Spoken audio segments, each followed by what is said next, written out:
non ideale. E vi porto i saluti anche del direttore del museo, il colonnello Della Duca, che purtroppo sarebbe venuto anzi mi dispiace non essere qui presente perché è stato preso da impegni inderogabili in un'altra città, in un'altra sede cittadina. Vi porto anche i saluti del nostro presidente dell'associazione, il Giovanni Santoro, che si trova in sala, e ovviamente di tutti i soci presenti dell'associazione. Ringrazio altri partecipanti, quale vedo il colonnello, chiedo scusa, capitano di vascello Spezzano, solita allitterazione sui gradi dell'esercito, e al generale Pino. Preannuncio che questa conferenza è registrata dal nostro segretario nonché regista Luigi Pasqualina. Potete trovare sul sito già da domani o nei prossimi momenti, questa settimana, che Akuma 3A IT video. La prossima volta sarà meglio postarlo per farlo leggere in maniera univoca.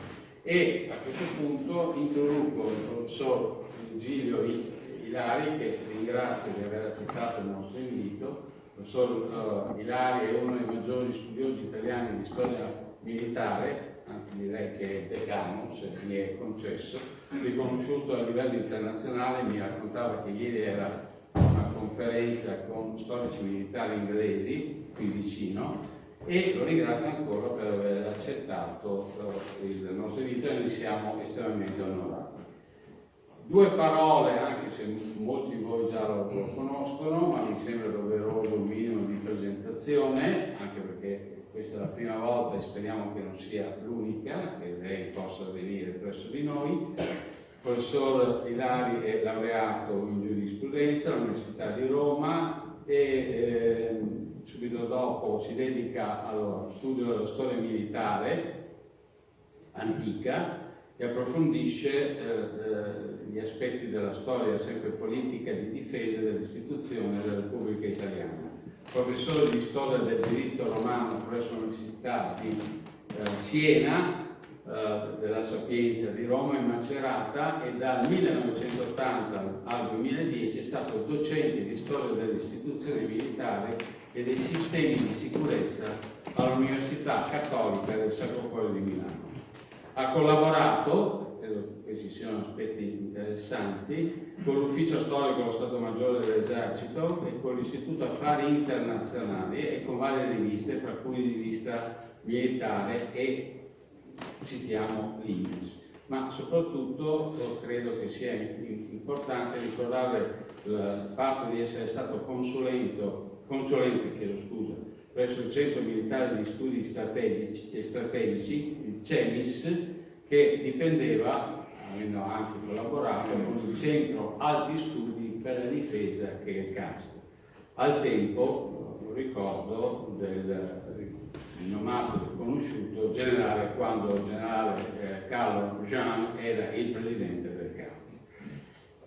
Concludo rapidamente. È presidente della Società Italiana di Storia Militare, il SISM, e cura SISM, ecco qua quello che si spaventava il temporale, e che cura diverse pubblicazioni nel settore appunto degli studi militari, e nonché presidente dell'Associazione Amici della Biblioteca Militare Italiana, avendo fatto una raccolta di ben 70.000 testi digitalizzati. Ha un'enorme monografia, cito solamente per quelli che sono secondo me inerenti allo studio della conferenza di oggi, cito solamente dei titoli: Il pensiero militare italiano dal primo al secondo dopoguerra, dal 1919 al 1949, edito dall'Ufficio Storico dello Stato Maggiore, La storia militare della Prima Repubblica, tra Borbone e Gasburgo, esercito e marine nella guerra italiana del primo Settecento, Le due Sicilie nelle guerre napoleoniche, sempre edito dall'Ufficio Storico Militare. Due brevissime parole di introduzione alla conferenza per non togliere tempo al professore. Questa conferenza si innesta, si incunea nell'ambito di quelle che noi consideriamo e che proponiamo di conferenze del tema geopolitico. Se vi ricordate, il generale Sperotto ci aveva intrattenuto a marzo su quelli che erano i cambiamenti di equilibrio a livello mondiale. Ricordo sotto gli occhi di tutta la guerra dell'Ucraina, la guerra a Gaza, più del canale di Suez, senza poi citare altre situazioni che sono nella zona sahariana e ancora più in là nell'Indo-Pacifico. Il professor Ilari perciò in questa conferenza ci proporrà di ripensare la storia della penisola italiana come centrale nel Mediterraneo e questa penisola, questa centralità del Mediterraneo come parte di un conflitto che esiste fra di comunicazione di interessi fra i due poli che sono Europa ed Asia. La stessa apertura del canale di Suez nel 1869 sarà data fondamentale perché renderà il Mediterraneo mare di passaggio, da cui la definizione medio oceano o di Mediterraneo allargato che si usava negli anni 90 alla fine del secolo scorso. Gli aspetti saranno quindi l'aspetto del mare, che è fondamentale, che forse l'Italia si è anche dimenticata. Voglio parafrasare una frase di Caracciolo che mi ha impressionato. Noi italiani ci ricordiamo del mare quando dobbiamo pensare alle vacanze estive e la nostra visione del mare è il bagnasciuga. Il secondo livello su cui è da considerare è la visione di lunga durata, ecco perché dal 1500 in poi, e questo concetto di lunga durata viene da una scuola francese, voglio citare, di Fernand Braudel, proprio sul mare in Italia. Naturale quindi per l'Italia la possibilità, è naturale il sogno di dominare il mare in tutta la sua estensione.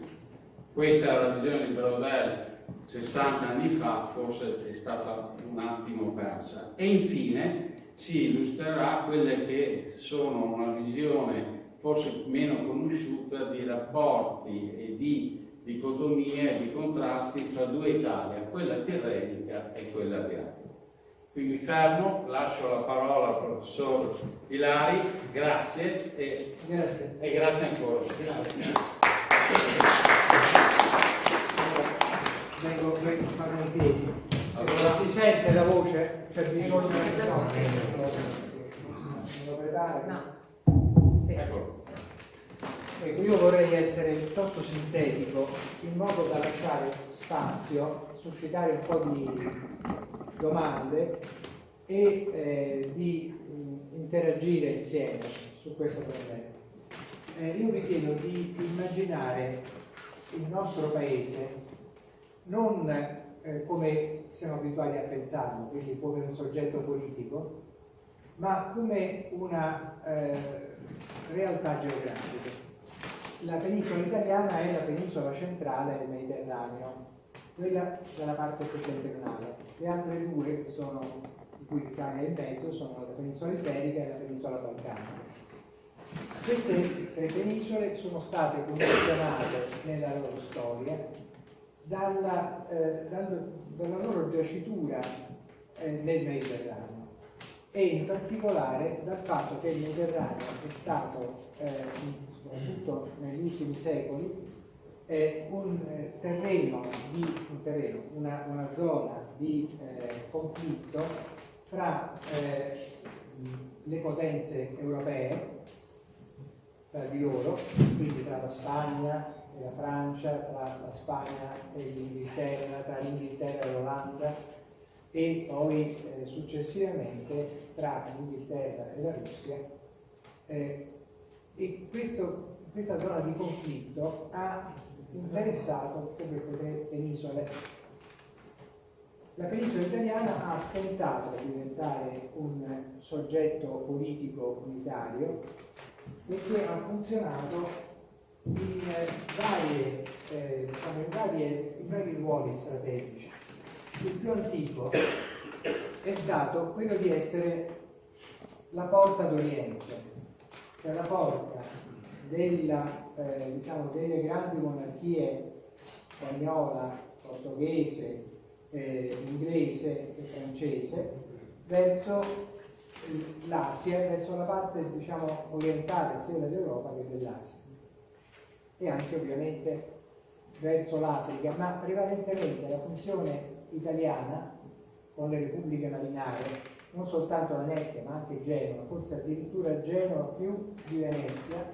Pensate al fatto che Genova era nel 400 la potenza dominante nel Mar Nero. C'erano le colonie genovesi che erano a Trentina nel Mar Nero e che avevano il monopolio dei traffici, con grande rispetto ovviamente della sua rivale Venezia, che invece era proiettata verso la Grecia, verso il Levante, verso la Turchia. E pensate, a Venezia c'è ancora un albergo che si intitola Porta d'Oriente. Pensate ai viaggi di Marco Polo, no? Questo ruolo è stato profondamente mutato nel corso soprattutto tra il 500 e il 700, che sono i secoli che in qualche modo preparano la nostra vicenda poi politica unitaria. E questa nostra particolarità è stata determinata dal fatto che noi abbiamo avuto due vicende italiane sostanzialmente parallele. Sono quella dell'Italia adriatica e quella dell'Italia tirrenica. La vera dorsale montuosa che dal punto di vista strategico caratterizza la nostra penisola non sono le Alpi, ma sono gli Appennini. Anche oggi, per passare da una parte all'altra dell'Italia, abbiamo più difficoltà nei collegamenti di quanti ce ne siano rispettivamente verso l'Europa continentale, sia dalla parte adriatica che da quella tirrenica. E questo non è un caso, e rappresenta una vicenda di sviluppo in cui la parte adriatica era collegata direttamente attraverso il sistema fluviale con il mare del Nord, era collegata con l'Austria, con l'Europa centrale e quindi anche con l'Europa orientale, con la Russia, mentre l'Italia tirrenica era quella oceanica, quella volta verso l'Atlantico. Questo è stato per esempio anche il ruolo di Genova. Per certi versi dal punto di vista marittimo Genova è più caratterizzata in senso oceanico di Venezia, no? Si vede anche dalla costruzione delle navi, che era differente. Dalla parte delle galere avevano le galere anche i genovesi, ma c'era lo sviluppo delle scelle in grado di solcare l'Atlantico, perlomeno di circumnavigare. E questa divisione era anche una divisione di mentalità, di rapporti, di culture e anche di influenze. L'influenza del Sacro Romano Impero, poi dell'Impero Asburgico su Venezia è stata sempre molto forte, anche se spesso conflittuale, però sostanzialmente Venezia gravitava in quella direzione. In fondo anche nella storia politica recente, no? Nostra, c'è qualche eco di questa antica storia che qui a Padova ovviamente è ben conosciuta. E dall'altra parte c'era invece un maggiore orientamento verso le grandi monarchie dell'Europa occidentale. quindi la Francia, quindi la Spagna. L'Italia è stata per un secolo e mezzo dominata dalla Spagna in gran parte ed è stato un grande secolo per l'Italia, è stato il secolo del barocco, il secolo diciamo in qualche modo della forte internazionalizzazione dell'Italia. E pur se l'Italia era dal punto di vista politico divisa negli antichi stati, che non sono una realtà completamente cancellata, completamente dimenticata, sono ancora in qualche misura molto presenti, non solo nella nostra cultura, nella nostra architettura, ma proprio anche nella memoria, nell'atteggiamento, nella mentalità, nel modo di vedere anche nostro contemporaneo. E pur ovviamente poi nella mescolanza, nella commistione determinata dall'unità. E com'è che si è determinata questa unità d'Italia? Quali sono stati i fattori? Se noi pensiamo alla prima unificazione in qualche modo tripartita che è avvenuta nel periodo napoleonico, e vedete l'Italia pensata da Napoleone I, Napoleone il Grande, era un'Italia divisa in tre essenzialmente. Una parte annessa direttamente alla Francia, che era il Piemonte, la Liguria, il Ducato di Parma, poi la Toscana e infine il Lazio, sostanzialmente l'Umbria, quindi non tutto lo Stato Pontificio, ma solo diciamo, la parte occidentale. Poi c'era il Regno di Napoli, che si chiamava delle due Sicilie, anche se la Sicilia era rimasta in mano borbonica, ed era il Regno di Napoli che è nato prima dal fratello di Napoleone, no? Poi è nato al re di Spagna e poi dal suo maresciallo in realtà governava Napoli perché era il marito della sorella di Napoleone, quindi c'era anche questo aspetto, e poi c'era la terza parte, quella che aveva proprio il nome di Regno d'Italia, il cui re era Napoleone e che aveva un viceré in Italia che era il figlio della prima moglie di Giuseppina Guarneri, Eugenia, principe Eugenia, che comprendeva con varie giunte, comprendeva la Lombardia, il Ducato di Modena, quindi non tutta l'Emilia Romagna, la Romagna Pontificia, le Marche ex Pontificie e poi ovviamente i territori di terraferma veneti, quindi non l'intero dominio veneziano, perché le isole Ionie erano autonome, non erano, erano la Repubblica Septinsulare, così la chiamata. Poi dopo c'erano ancora dei territori che facevano parte dell'impero, che erano le province illiriche, ed erano sostanzialmente la Croazia, la Slovenia e l'Istria. Poi l'Istria è stata data al Regno d'Italia. Questa era l'idea che Napoleone aveva nella nostra penisola e aveva scelto per designare l'Italia del nord-est appunto la qualifica di Regno d'Italia. Questo Regno d'Italia è stato poi continuato in qualche modo, sia pure molto ridotto in termini territoriali, quindi senza le Marche, senza la Romagna, dal Regno Lombardo-Veneto.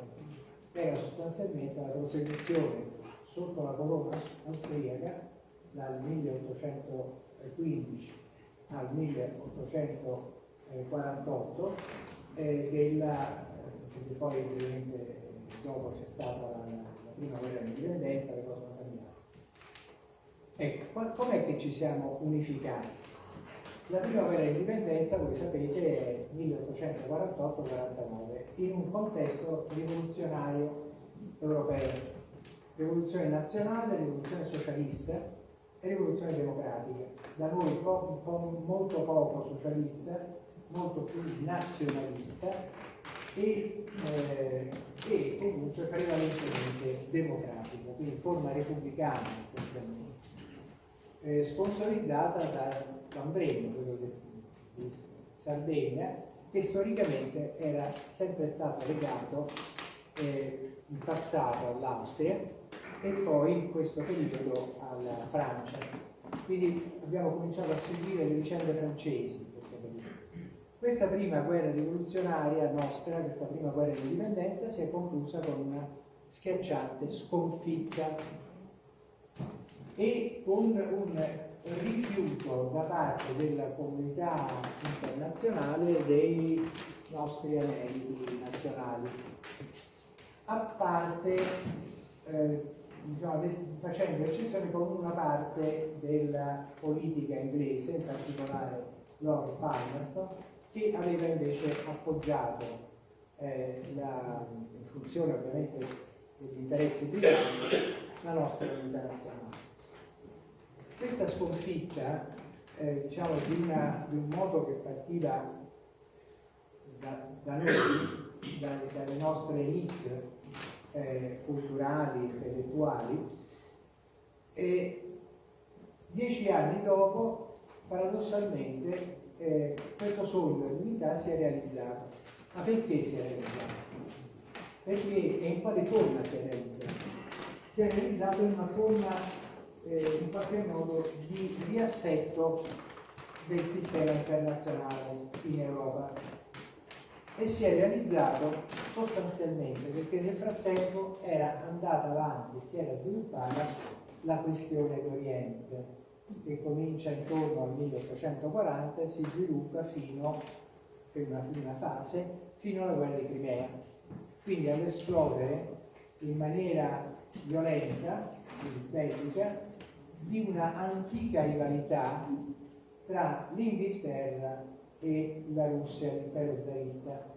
Questa rivalità, che si può far risalire a una data precisa, 1763, fine della guerra dei 7 anni e inizio prodromo di quella che poi diventerà per via 10 anni, 13 anni, la insurrezione delle colonie, delle 13 colonie britanniche d'America, insurrezione che viene appoggiata dalla Francia ma anche dalla stessa Russia, la Caterina II, la quale proclama un'alleanza delle potenze del nord per impedire alla flotta britannica di rifornirsi di tutte le materie prime che erano necessarie alla comunicazione bellica in Scandinavia, la potenza del nord comprendono anche la Svezia, eccetera.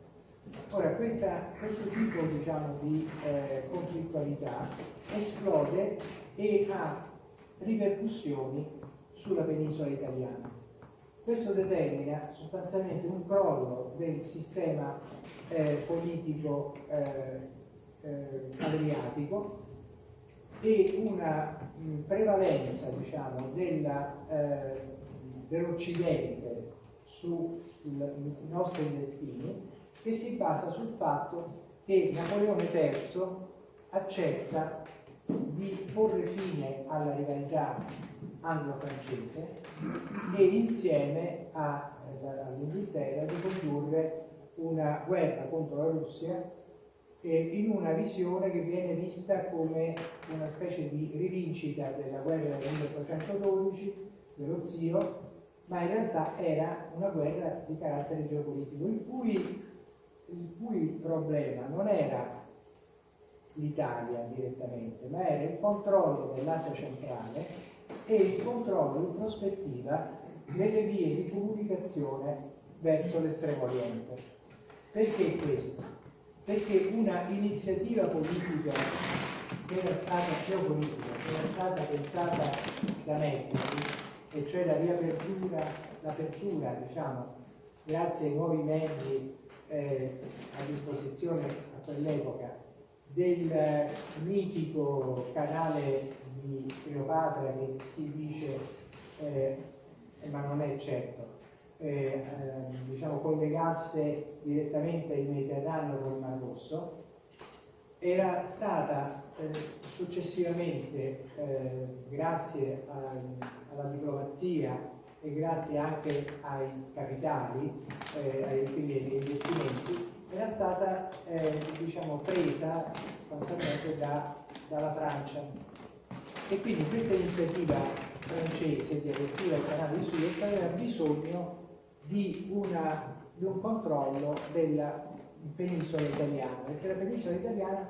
diventava necessaria per stabilire un diciamo, rapporto sicuro terrestre tra la Francia e l'Egitto. Sostanzialmente, ripetendo, quella era stata la strategia di Napoleone nella prima fase, che aveva determinato anche gran parte della nostra storia con la spedizione in Egitto. La spedizione in Egitto, nell'idea di Napoleone, e facciamo un passo indietro, era collegata con la contemporanea resistenza del Raja di Mysore in India contro gli inglesi.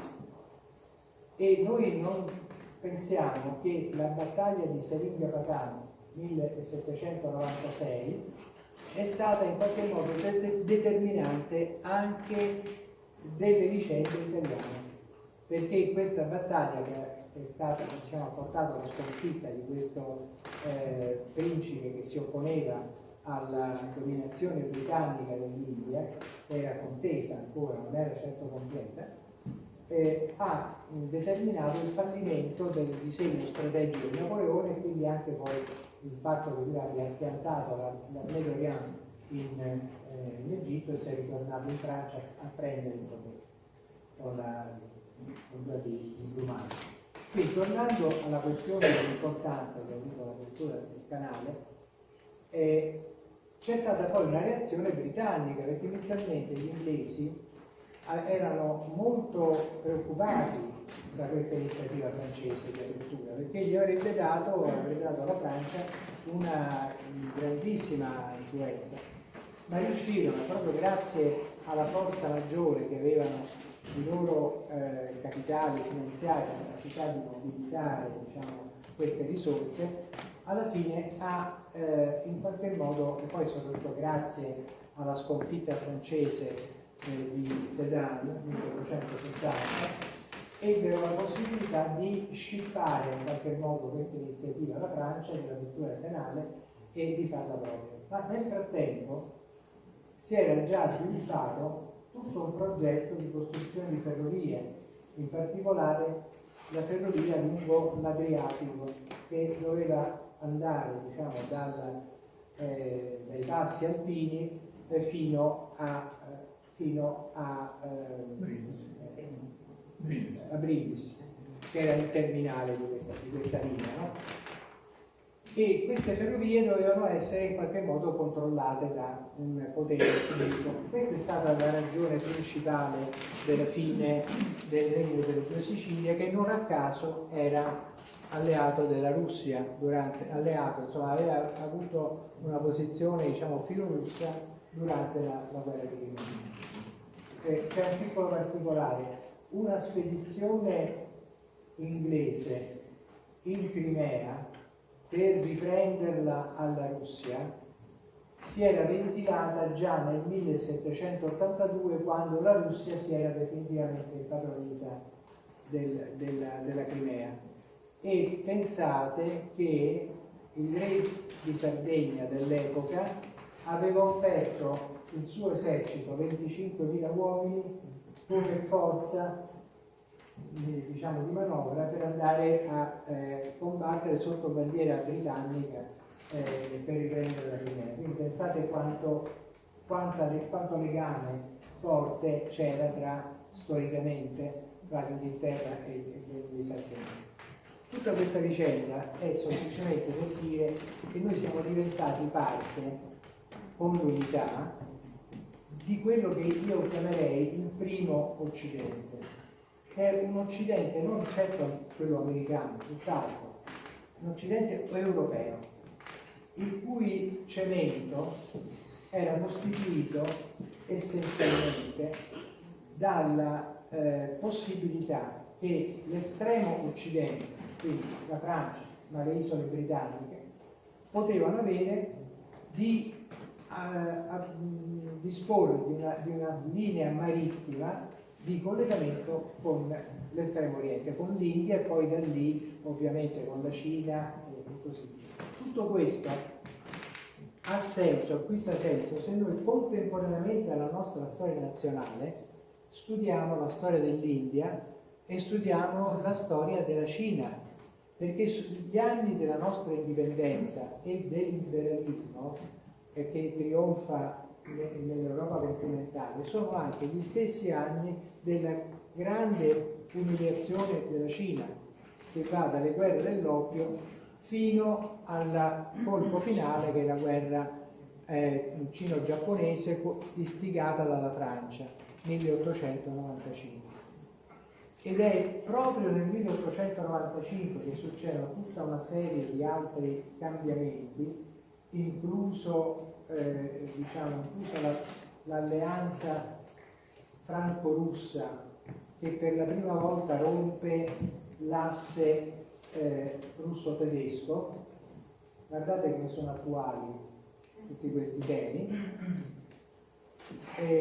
che si innescano i prodromi della Grande Guerra. Qualche anno fa mi è capitato sotto mano un libro scritto promosso da un ammiraglio britannico e scritto da 5 giornalisti che erano sostanzialmente l'equivalente di quello che possiamo essere noi, io, Lucio Caracciolo, Dario Fabri, eccetera. Erano giornalisti, io pure un po' ho fatto il giornalista scrivendo su Limes o su Domino, e quindi cultori un po' di geopolitica e di strategia ante litteram. Questo libro, pubblicato in Inghilterra nel 1895, era intitolato La guerra del 1809 senza l'ultimo decimale, perché voleva dire che si parlava di una cosa imminente. Ebbene, questo libro, guardate in questo caso, questa guerra comincia con l'assassinio di un arciduca, non austriaco ma russo, perché ovviamente, però la descrizione dei meccanismi attraverso i quali le grandi potenze si schierano, tenete conto di una cosa: le grandi potenze dell'epoca erano 6 europee, a quell'epoca anche la Russia era considerata europea, e 2 extraeuropee. Le 2 extraeuropee erano il Giappone e gli Stati Uniti. Queste 6 più 2, quindi 8 potenze, sono sostanzialmente le stesse quasi del G8. C'è una sola sostituzione, una manca, l'impero asburgico, e non c'è più, e al posto dell'impero asburgico c'è il Canada, quindi c'è giustamente la signora. Sono quelle che sono intervenute nel 1900 in Cina con l'obiettivo di spartirsi la Cina, da una parte un'alleanza russo-tedesca e dall'altra l'alleanza anglo-francese, a cui era collegata non solo l'Italia ma anche il Giappone, perché tenete conto di una cosa: nel 1902 il Giappone diventa alleato formalmente della Gran Bretagna. E la vicenda della guerra russo-giapponese è strettamente collegata anche con la nascita, oggi molti un fortunato libro l'ha chiamata The World War Zero, cioè la guerra mondiale numero 0, per dire che non solo anticipava dal punto di vista militare molti aspetti della prima guerra mondiale, in particolare la guerra d'usura, che è quella che in questo momento è in atto anche sul fronte ucraino, ma era anche in qualche modo un prodromo della prima guerra mondiale. Noi la prima guerra mondiale la consideriamo una guerra europea per antonomasia, con interventi poi successivi degli altri paesi, ma in realtà non è così, è una guerra mondiale fin dall'inizio, ed è una guerra che per certi versi ancora non è conclusa. perché è stata conclusa sul fronte occidentale e noi a quello pensiamo, perché pensiamo alle nostre trincee. Pensate, un'ultima cosa e poi smetto perché sennò occupo tutto il tempo. Pensate che nel 2014, che è l'annus horribilis dell'inizio del conflitto ucraino attuale, sostanzialmente l'elezione dell'Euromadan, eccetera, il Parlamento europeo, del tutto indifferente a questa vicenda, perlomeno nella sua diciamo, totalità politica, almeno di parlamentari, anche se ovviamente l'Europa era dentro fino al collo sulla rivoluzione di Euromaidan, e fa una celebrazione per il centenario della prima guerra mondiale e invita soltanto a parlare degli storici italiani, francesi, tedeschi, austriaci e inglesi, come se in questa guerra non ci fossero stati anche i russi, i giapponesi, i cinesi, che erano parte dalla nostra parte, e ovviamente anche gli americani, che sono intervenuti dopo, ma erano comunque già inseriti in questa cosa. C'era solo la dimensione della riconciliazione del fronte occidentale. Nel fronte orientale non era finito nel 1918 e diciamo, in qualche modo è stato temporaneamente congelato nel 1921 con la pace di Riga tra la Polonia e diciamo, la Russia ormai diventata bolscevica. Queste vicende sono in qualche modo necessarie, a mio avviso, per ripensare e in modo diciamo, non nazionalista, non incentrato sul nostro ombelico, ma collocato diciamo, in una visione globale anche le vicende attuali. Il nostro scopo come storici non è di prevedere il futuro, anche se molti pensano che questo sia la funzione della storia, ma perlomeno non della storia come la concepiamo noi che la facciamo dal punto di vista proprio, noi siamo artigiani, non è che siamo astrologi, fabbrichiamo dei libri, questo facciamo, non facciamo altro. Ecco, ma abbiamo una possibilità, quella di alzare lo sguardo dal particolare per cercare di dare una interpretazione globale, naturalmente è sempre soggettiva, è sempre diciamo, discutibile, ma tale da svegliare qualcosa e spero adesso suscitare un dibattito.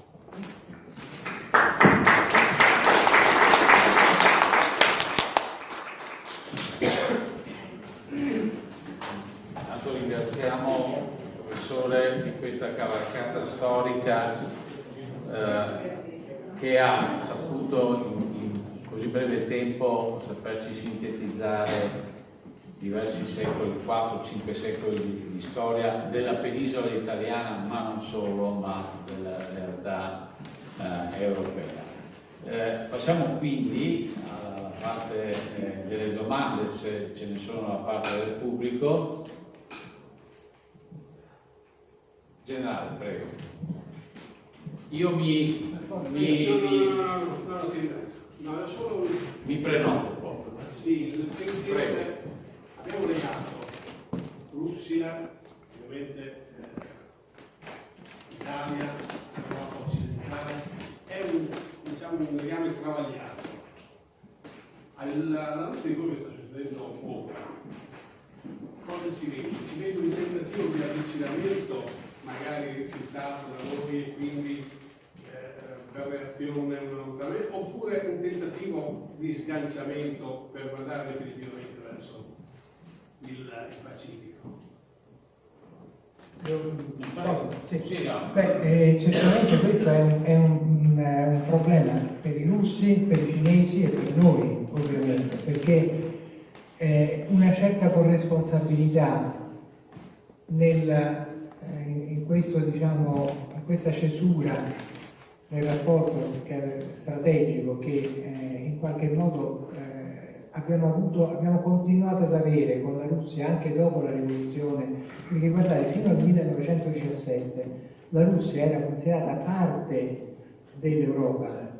È dopo che si crea la cortina di ferro e in qualche modo la chiusura, perché c'è un libro intitolato Stamping Out the Virus, cioè eliminiamo fuori, chiudiamo fuori il virus. Quale? Il virus della rivoluzione bolscevica, chiaramente, che comunque riguardava anche l'Europa occidentale attraverso i partiti legati all'internazionale comunista.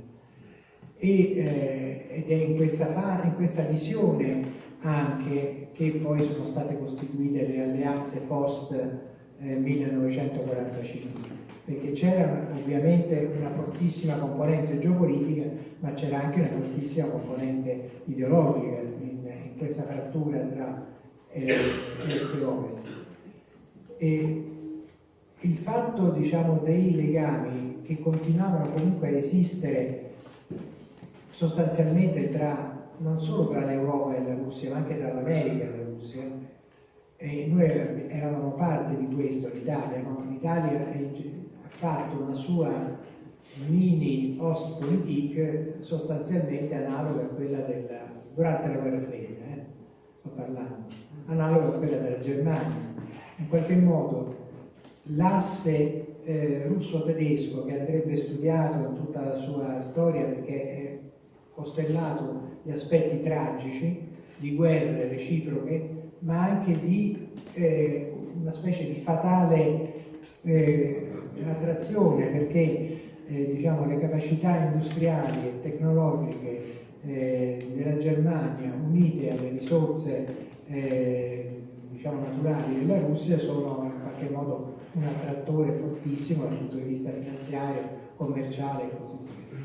Ecco, però la cesura, diciamo, che nella prospettiva degli altri stati, degli altri alleati della NATO c'era, perché c'era anche durante, scusate, forse posso un po' d'acqua? Chiedo scusa, ma posso, l'unica cosa... una caramella, una buonissima. Il tempo di dargli una... Ecco, diciamo, questa cesura si è potuta manifestare soltanto quando in un mondo unipolare non c'era più il timore di una guerra diretta tra il mondo occidentale e l'Unione Sovietica, e quindi c'era la possibilità sostanzialmente di in qualche modo isolare una Russia ormai amputata del suo impero esterno e anche di parte di quello che era l'impero interno, con l'indipendenza dei paesi, delle repubbliche che facevano parte dell'Unione delle Repubbliche Socialiste Sovietiche, ha dato l'idea che questo rapporto, diciamo, russo-tedesco potesse essere tenuto sotto controllo e man mano sostanzialmente ridotto. La situazione poi era considerata anche abbastanza, quella dell'opzione cinese della Russia, era considerata abbastanza in modo irrealistico. Pensiamo una cosa, probabilmente l'anno in cui è cominciata realmente questa guerra in corso, almeno nella mia valutazione, non è il 2014, ma il 2013. Perché? Perché contemporaneamente si verificano tre cose. L'ammissione della Cina nel WTO, che oggi viene considerata un errore, però a quell'epoca era considerata necessaria per la globalizzazione. Poi contemporaneamente c'è stata la guerra in Iraq, guerra che era concepita non tanto per il controllo del petrolio, ma come un esperimento di democratizzazione, di esportazione della democrazia, che si è rivelato catastrofico. E poi contemporaneamente il vero allargamento della NATO, cioè l'allargamento non ai paesi dell'ex patto di Varsavia, ma all'Ucraina e alla Georgia, perché allora si comincia a parlare di questo. E il progetto è un progetto in gran parte di Brzezinski, che non a caso è polacco. L'idea di fondo è riprendere in qualche modo l'idea del maresciallo Pilsudski tra le due guerre, e prima ancora del principe Czartoryski, stiamo parlando del 1830, come ideologia della prima insurrezione polacca contro l'impero russo, che è quella di collegare i due mari, il Baltico e il Mar Nero. C'è una cosa interessante da notare in questo, la questione di fiume. Noi abbiamo concepito nella nostra storia Fiume come l'avventura del Nunzio, il completamento dell'unità d'Italia, della componente nazionale italiana che stava in città, circondata però da popolazioni slave. Ma in realtà la ragione per cui gli alleati non ci volevano dare Fiume era essenzialmente perché Fiume era, insieme a Danzica, l'unico porto adriatico che aveva un collegamento ferroviario verso la Cecoslovacchia, cioè la Cechia, poi dopo successivamente si sono unite, ma inizialmente erano separate, come adesso sono tornate ad essere separate. E l'idea quindi era di poter far affluire delle forze, delle truppe non italiane, perché l'Italia veniva data per persa, cioè si pensava che l'Italia diventasse bolscevica come l'Ungheria in quel momento. Allora l'idea era: teniamo Fiume come asse. Qual è oggi la funzione identica a quella di Fiume? Costanza. Si è spostata, sta in Romania. Costanza sta diventando la maggiore base, ma non è soltanto una questione di base, è una questione anche di linee ferroviarie strategiche che sono state pensate proprio intorno al 2013. Ecco, grazie. Ma comunque è stata miracolosa la politica. Ho ancora delle riserve. Oh, ragazzi, questa per dopo.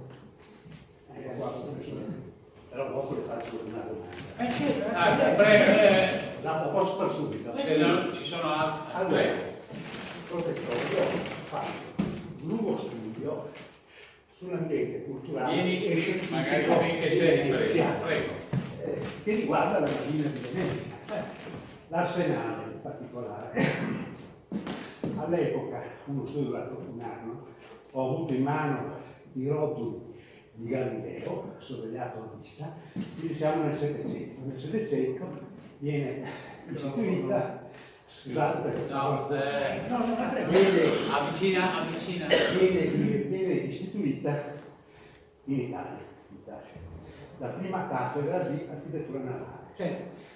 A Padova. Nasce anche l'architettura militare.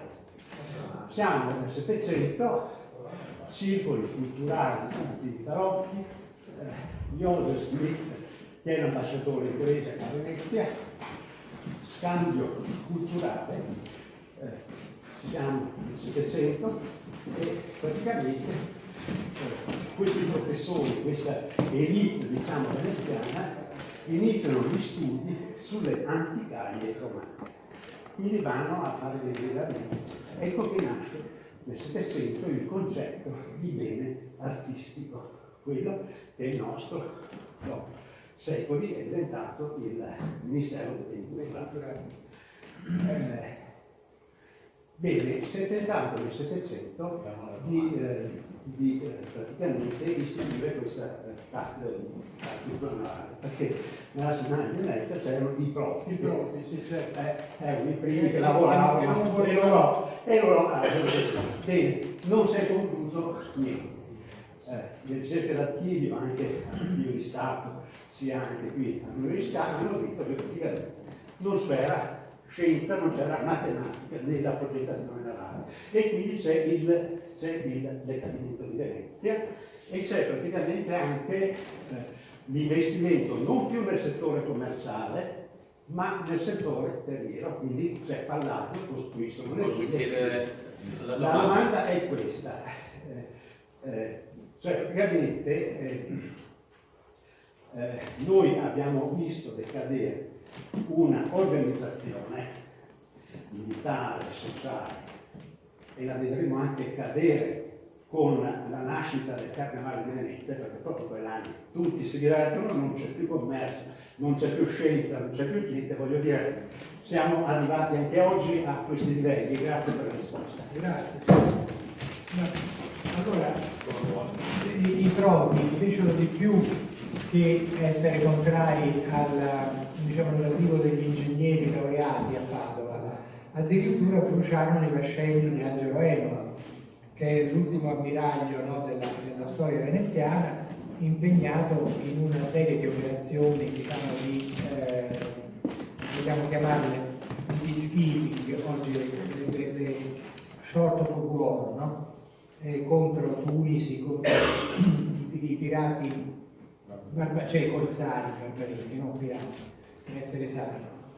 E quindi c'era questa rivalità, però bisogna anche spezzare una lancia a favore di questi proti. Loro sapevano costruire solo le galere. I vascelli erano, sì, li hanno costruiti, vedo l'ingegnere che protesta, però era molto più avanzato Trieste, e quindi su questo lei sarà d'accordo, rispetto a Venezia come costruzione di vascelli, ma i vascelli veneziani non avevano capacità oceanica. Invece la categoria delle galere aveva una sua ragione d'essere militare per la guerra sottocosta, sostanzialmente. Era una specie, se vogliamo, di droni navali o di batterie costiere, perché a quello serviva essenzialmente. Erano navi che servivano per il cabotaggio, tant'è vero che le battaglie navali si combattevano a poche distanze, presso le baie, no? E sono state esportate nel Baltico proprio per questa, con forme, diciamo, maggiori, perché servivano per la guerra, diciamo, del Baltico, che si faceva tra i russi e gli svedesi con un piede a terra e uno in acqua. Napoleone nel 1812 voleva fare la stessa cosa, voleva marciare non su Pietroburgo, che era San Pietroburgo, che era la capitale politica dell'impero russo, ma su Riga, che era il centro commerciale dell'impero, anche se non era russa, ma era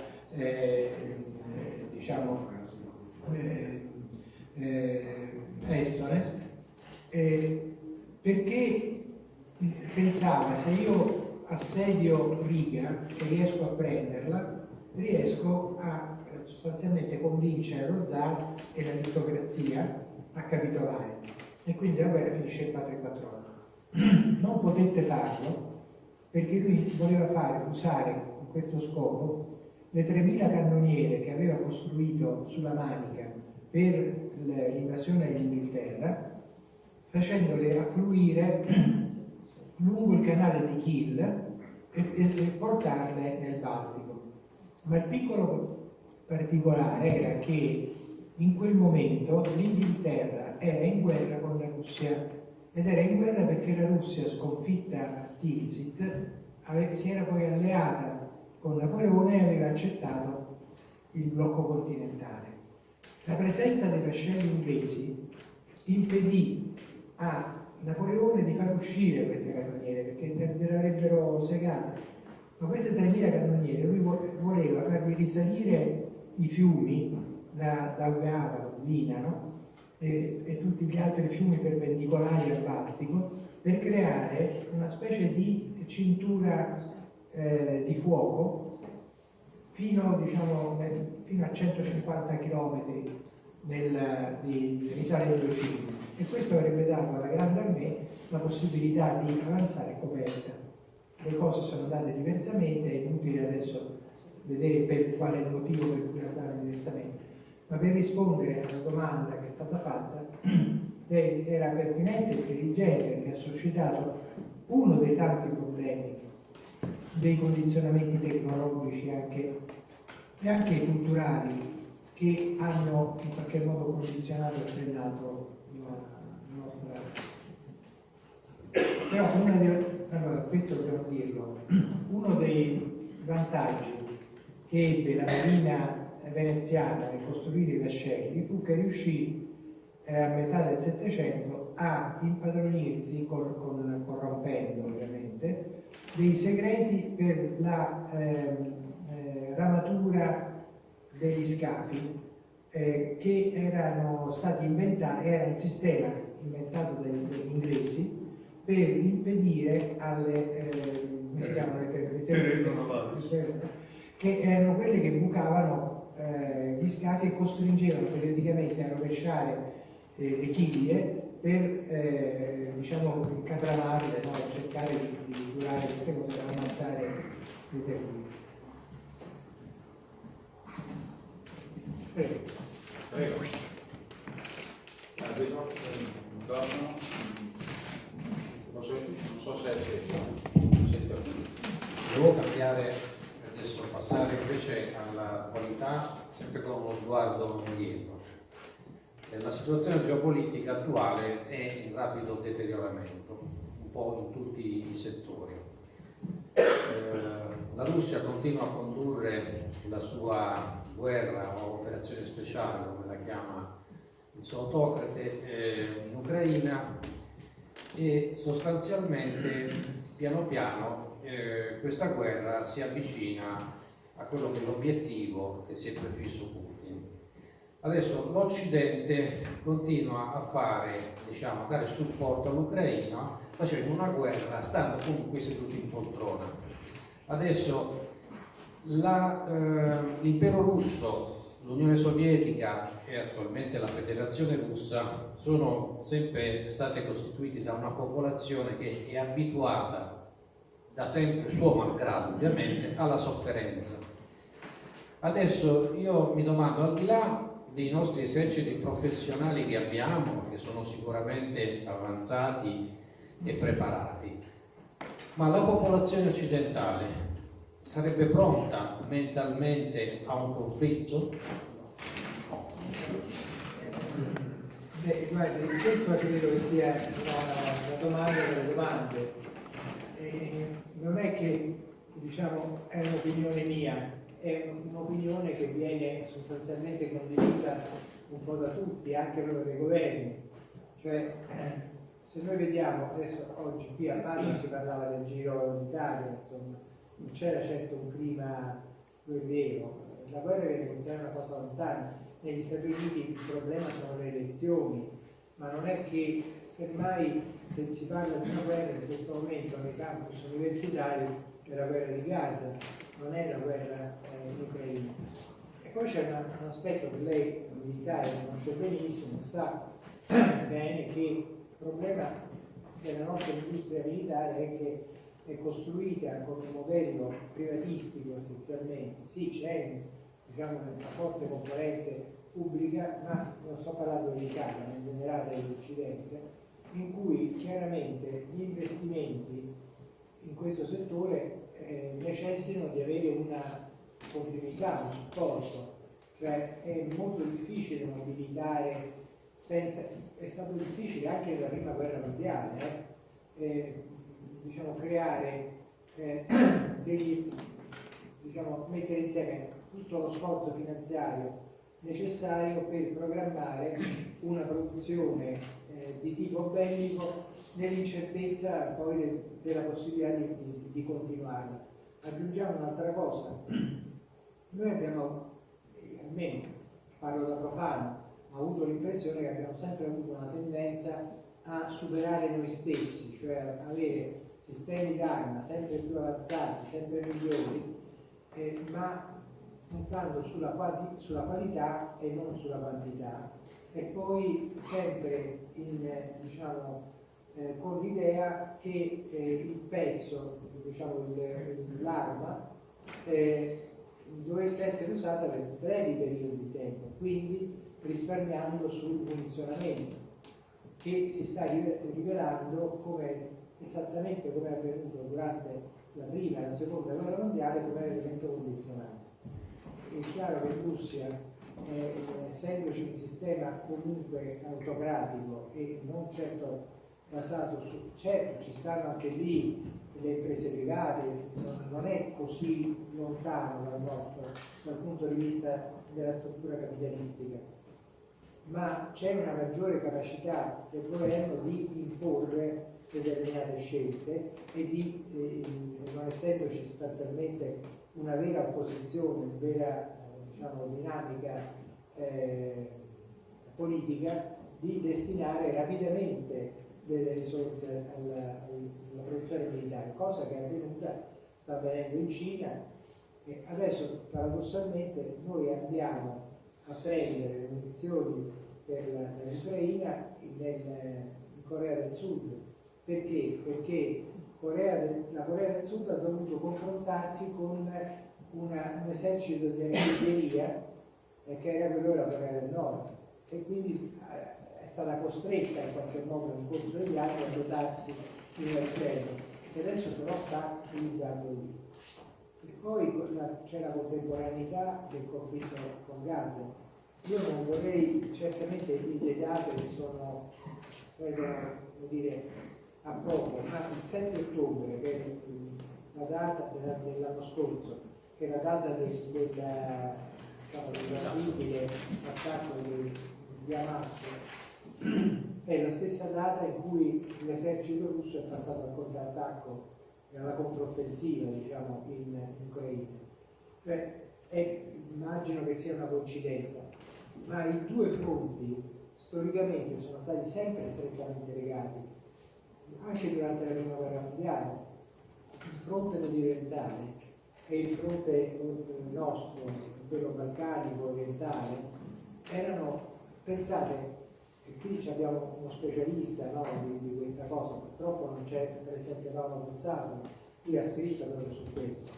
Se nel 1915 fossero stati coordinati l'intervento italiano in guerra, l'operazione dei Dardanelli anglo-francese e l'attacco russo alle spalle sui Dardanelli, che sono avvenute a distanza di poche settimane l'una dall'altra, ma in maniera non coordinata, probabilmente l'obiettivo di mettere fuori causa della Turchia o addirittura l'Austria avrebbe dovuto essere raggiunto, e perché era un momento di estrema debolezza sia della Turchia sia dell'Austria. Quindi attaccare sulla cerniera degli imperi centrali era una cosa più logica, ma le diffidenze tra i governi, in particolare poi per quelli verso la Russia, e il fatto di non aver trascurato, perché poi gli inglesi trascuravano l'intervento italiano? Perché da una parte non avevano tutti torti, sapevano che l'intervento italiano avrebbe compattato le popolazioni slave dell'impero asburgico, mentre se l'Italia fosse rimasta neutrale, probabilmente le popolazioni slave dell'impero asburgico si sarebbero ribellate, ma nel momento in cui vedevano gli italiani e temevano il nazionalismo italiano, questa è la contraddizione in un certo senso dei nazionalismi e anche della tradizione mazziniana. Una copertina di Ines del 2014, nel centenario della prima guerra mondiale, che intitolava così: 2014-1914, la fine dei grandi imperi. La fine dei grandi imperi era il grande imperativo dell'Italia. Il Regno d'Italia era una potenza sovversiva dell'ordine internazionale, anche se poi abbiamo fatto parte della Triplice Alleanza, ma come cultura diffusa volevamo sovvertirlo l'ordine internazionale. La parola d'ordine sia di Mazzini, in parte anche di Garibaldi, era di distruggere l'impero ottomano, di distruggere l'impero asburgico e di distruggere in prospettiva anche l'impero zarista.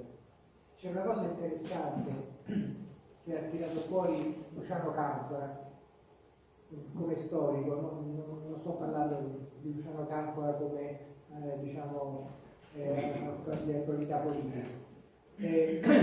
In un libro che ha scritto su Appiano, che è un grande storico greco dell'impero romano e delle guerre giudaiche,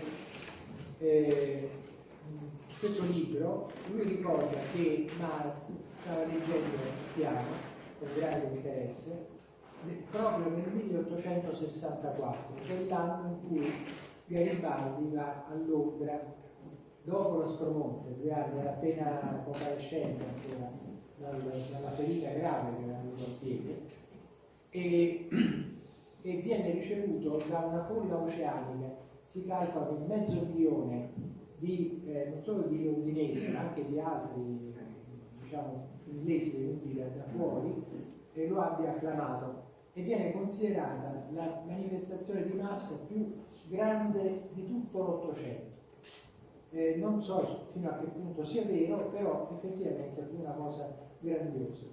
La regina Vittoria non gradiva, perché lo considerava una specie di guerrigliero, di bandito, e così pure non lo gradiva gli Israeli, che è il suo primo ministro dell'epoca, ma la cosa fu diciamo architettata da Lord Parnes, liberale, e l'impegno che Garibaldi aveva preso con la prima internazionale era di fare un grosso spot a favore dell'insurrezione polacca, che era cominciata l'anno prima, e c'erano anche i volontari italiani, c'era la legione italiana guidata da Nullio, Francesco Nullio in Polonia. E pensate che in Italia esisteva una scuola militare polacca per la formazione degli ufficiali che stava a Genova, degli ufficiali del futuro esercito polacco, ed erano i polacchi garibaldini, quelli che avevano fatto insieme a Garibaldi, avevano partecipato alla liberazione delle 2 Sicilie. Ebbene, in questo Garibaldi non volle fare questo spot, perché essendo un politico abbastanza fino, lui, il problema suo era che lui stava già pensando alla spedizione su Roma, quella di Mentana, no? Quindi fare il secondo tentativo, e non voleva limitarsi, creare problemi al governo britannico. Quindi quando ricevette la delegazione polacca in esilio, disse qualche buona parola e poi veramente lo liquidò. Allora Marx scrisse delle cose terribili contro Garibaldi, dicendo che era un asino e che anche dal punto di vista militare non capiva assolutamente niente, mentre invece il vero grande leader del movimento democratico popolare dal punto di vista militare in generale che era Spartaco, perché era riuscito effettivamente, secondo poi il racconto di Appiano, a distruggere le 5 corti urbane che erano state inizialmente mandate contro lui. Scusate questi riferimenti, ma se voi studiate uno storico avete questo risultato. Sandra, ultima domanda. Prego. Prego, poi c'è... Ma la mia